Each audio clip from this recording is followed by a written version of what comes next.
هر روز رمضان به مدت 30 روز یک ملائکه میاد در گوش انسان ندا میزنه: یا باقی الخیر ابشر،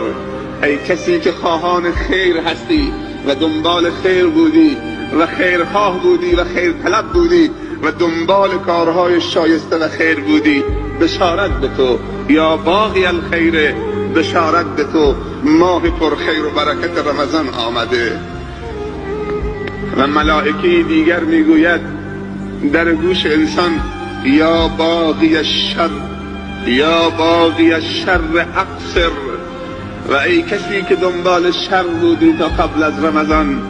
و ای کسی که شر طلب بودی و دنبال خیر نبودی، ماه خیر آمده، از شر کوتاه بیا،